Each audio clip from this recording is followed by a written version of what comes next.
Okay, hi everyone. So as you can see, I've got a new setup. I've gotten a lot of requests over the comments to put a camera over the keyboard. So I'm trying this out, trying it on you guys. Let me know in the comments if you like this, if this makes it a little easier.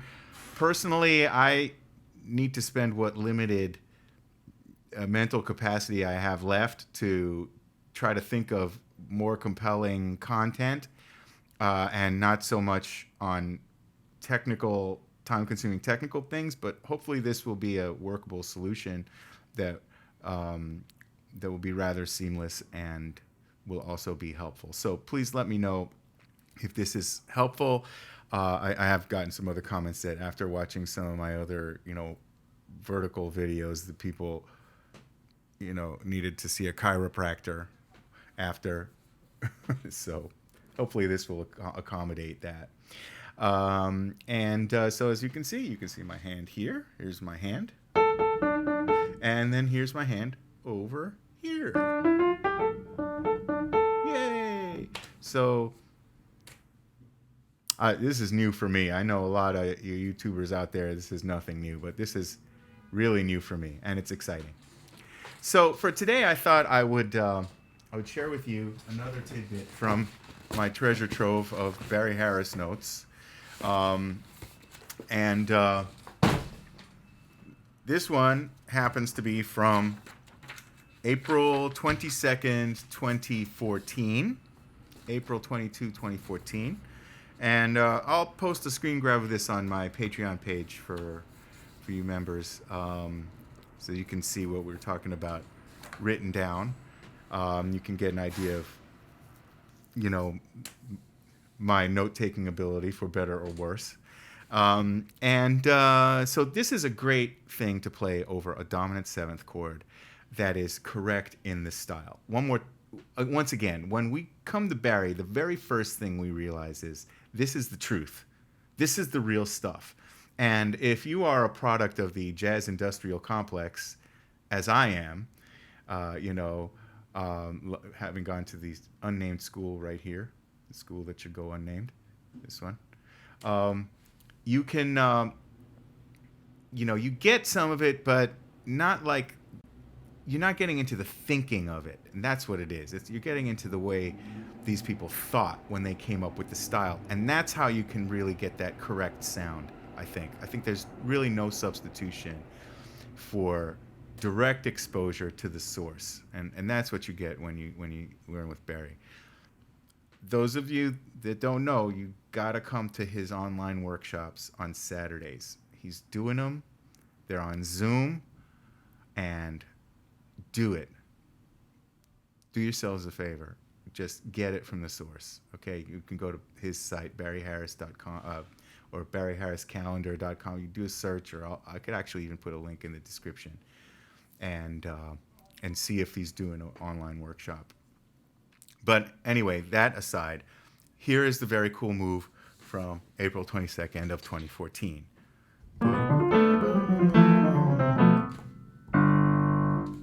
Okay, on a G7. So what are we doing? Okay, this is based on an idea that every seventh chord, G7, has a minor 7 flat 5 chord on its third. B minor 7 flat 5 is on the third of the G7, and a D minor 6 is on the fifth, or that's what he calls the important minor. So okay, that's the thinking behind it. So what do we have? We have 3 voicings. Octave A with B and D in the middle. Octave E with F and A in the middle. Or the 6th or the 13th with the 7th and the 9th. First one was the double 9th with the 3rd and the 5th. Then the 6th or the 13th with the 7th and the 2nd or the 9th. And then that 7th and 2nd stays put, and you move the doubled note down to the 3rd. So you have.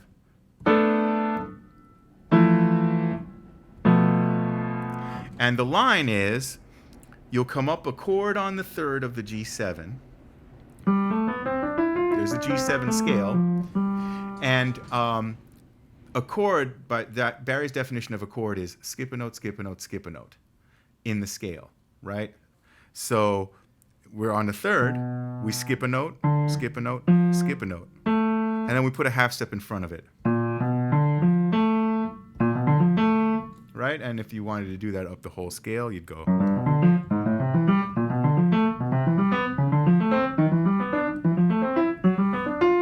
Okay, and we're going to pick the one that's on the third. Okay, and then that leads us right to the ninth, which gives us the first of our three voicings. Then we come down chromatically, and that leads us, if it's a triplet, triplet, triplet, that brings us back down to the second of the three voicings, and chromatically again. Okay, here it is again. 1 and a 2 and a 3.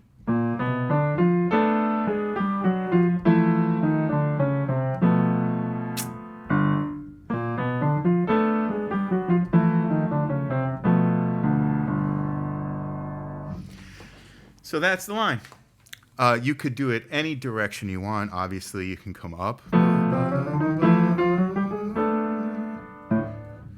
That's pretty too.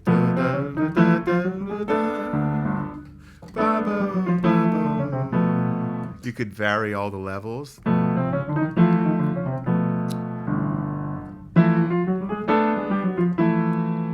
Depending on how much time you have in the song, you could just do one little version of it.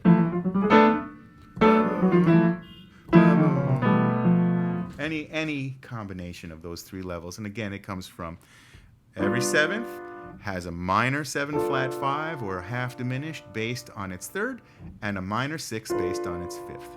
So how can we use this? Okay, How High the Moon, the go-to example song. Somewhere there's music, how faint the tune. So we have a G minor 7 to C7. G minor 7 to C7 equals C7. So we'll do the C7.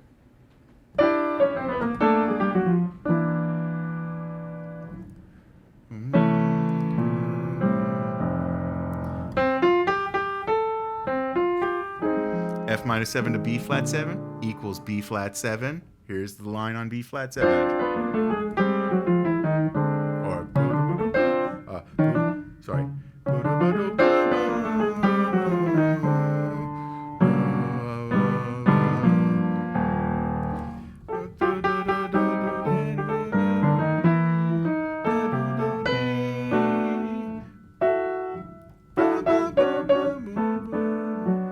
That might be nice there.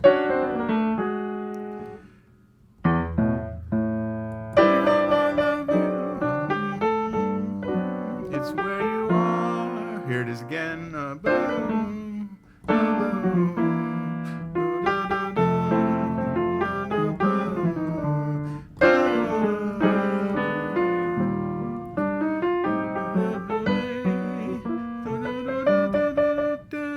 Here I could do it on D7, obviously.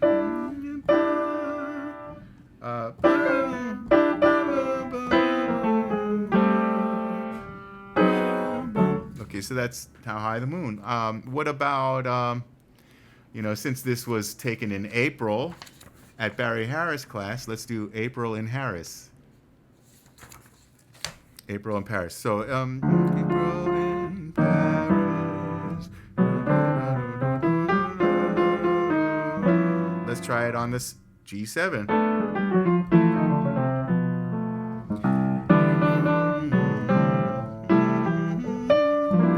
C7. April in Paris.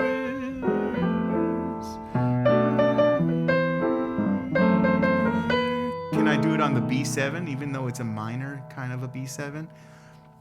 Can I do it?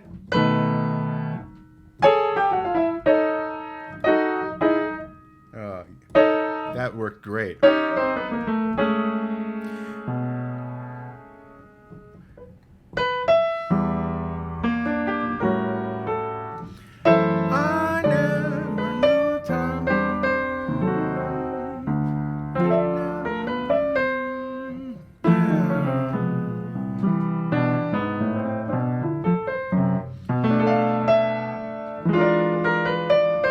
I do it on the E7?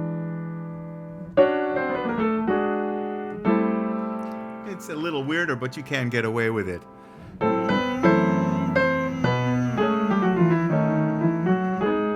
That works.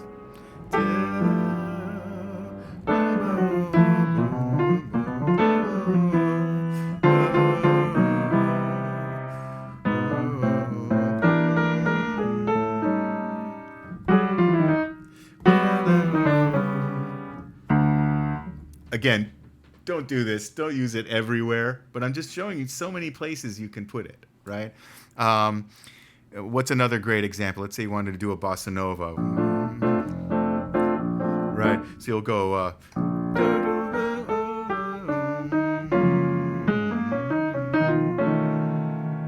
here's a tritone. The B7 is the tritone. It fits like a glove.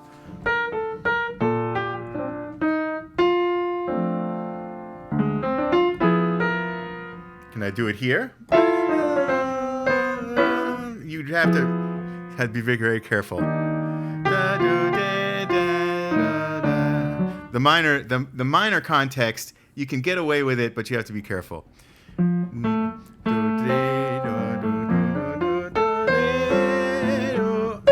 But then the song moves to a plateau on the median, if you will. It goes to a D major, and or the way one colleague said, oh, he just stays there for a while, just hangs out there for a while. So he hangs out on a D7, on a D major for a while. So I could do A7.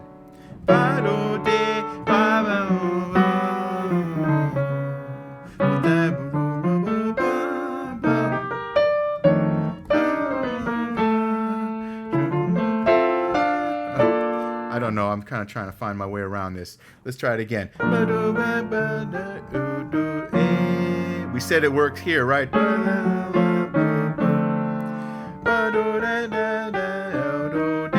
We said it might work here. Or maybe.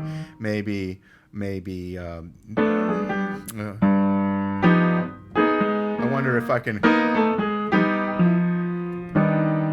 see if I could do it on with the flat 9 and use the tritones minor or A flat minor 6.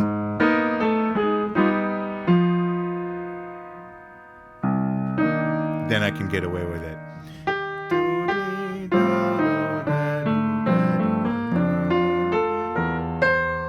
That means I could do it here too.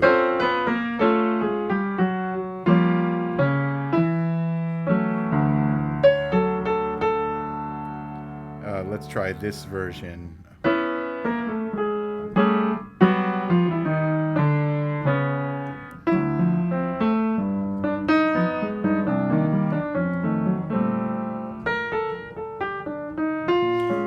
Second half of the song, it does B flat minor to E flat 7. I could do it on E flat 7 all day long.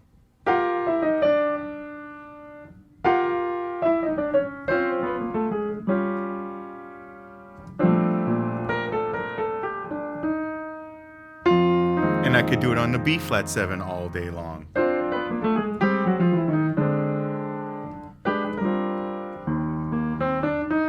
Can I do it on the A flat 7? You betcha. Or maybe I'll start here. Can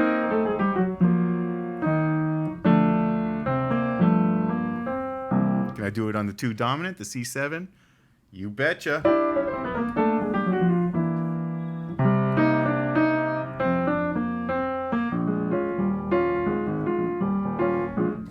So, 3 examples.